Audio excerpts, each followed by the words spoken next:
Hello বন্ধুরা, সবাই কেমন আছো? সুরতুলি ফুড অ্যান্ড ট্রাভেল ভ্লগসের আর একটা ভিডিওতে সবাইকে স্বাগত। আজকে আমরা বানাবো সজনা ফুলের একটি রেসিপি। এই বসন্তকালে সজনা ফুল খেলে কিন্তু খুব ভালো উপকার পাওয়া যায়। আগেকার দিনের মানুষজন বলতো এই বসন্তকালে সজনে ফুল খেলে নাকি হাম বা বসন্ত রোগকে আটকানো যায়।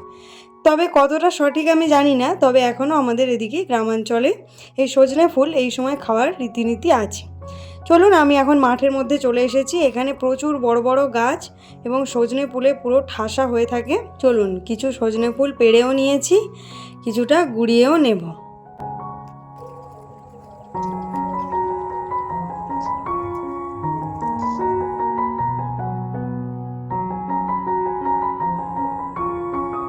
বেশ অনেকটাই সজনে ফুল হয়ে গেছে আমার, পেড়ে এবং গুঁড়িয়ে বেশ ভালোই হয়েছে। চলুন, এগুলোকে এবারে একটু পরিষ্কার করে নেওয়া যায়, কারণ এর মধ্যে অনেক ধুলো, খড়ের টুকরো এবং শুকনো ফুলও থাকে, তাই এগুলোকে ভালোভাবে পরিষ্কার করে বেছে নিতে হবে।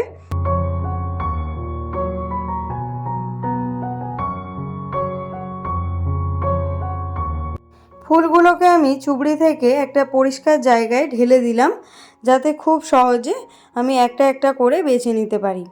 এর মধ্যে ফুলের অনেক ডাঁটা এবং শুকনো ফুল, খড়, ধুলো এই সমস্ত কিছু থাকে, তাই এই নোংরাগুলোকে ভালোভাবে পরিষ্কার করে বেছে নিলেই ভালো হয়। কুঁড়িগুলো থাকলে কোনো অসুবিধা হয় না, ওগুলো একই রকম টেস্ট হয়।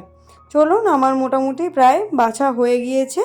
এবার আমাদের একটা চুবড়িতে তুলে ফেলি ভালোভাবে ধুয়ে নেওয়ার জন্য। আমি চুবড়িতে এখানে তুলে নিলাম ভালো করে ধুয়ে নেব বলে।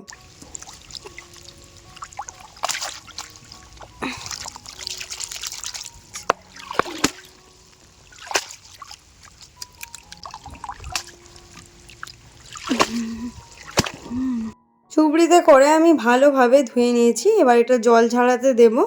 ততক্ষণে আমি কিছুটা আলু কেটে নিয়েছি, দুটো মাঝারি সাইজের আলু এরকম সরু সরু করে কেটে নিয়েছি।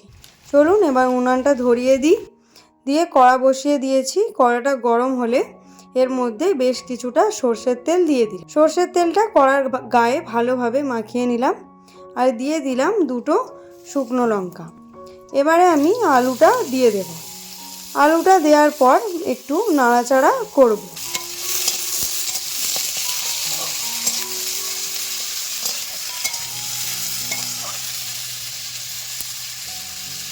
এবার এর মধ্যে দিয়ে দেব বেশ কিছুটা লবণ আর অল্প একটু হলুদ গুঁড়ো। আর কিছু মশলা এখানে দেব না, এই দুটো দিয়েই ভালোভাবে আবারও নাড়াচাড়া করব। আলুটাকে এখানে আমাদের মোটামুটি 60% মতো সেদ্ধ করে নিতে হবে। আমি এখানে বেশ কিছুটা কালো জিরে দিয়েছি, আপনারা চাইলে দিতেও পারেন, নাও দিতে পারেন, তবে কালো জিরে দিলে খুব সুন্দর সেন্ট হয়। আলুটাকে এবার আরও বেশ কিছুক্ষণ ভালোভাবে ভেজে নেব। দেখুন, আলু থেকে তেলটা ছেড়ে দিয়েছে। এবার আমি ধুয়ে রাখা এবং পরিষ্কার সজনে ফুলগুলো দিয়ে দিলাম। সজনে ফুলগুলো একটু দেরি করে দিলেই ভালো হয়, তবেই এর গুণমানটা বজায় থাকে। চলুন, সজনে ফুল দিয়ে আরও একবার ভালোভাবে নাড়িয়ে নিই।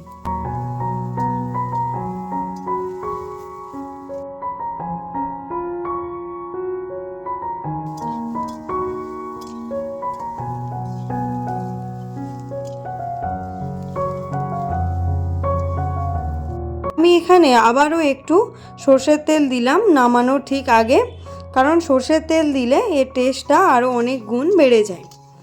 চলুন, আবারও ভালোভাবে নাড়িয়ে নিই।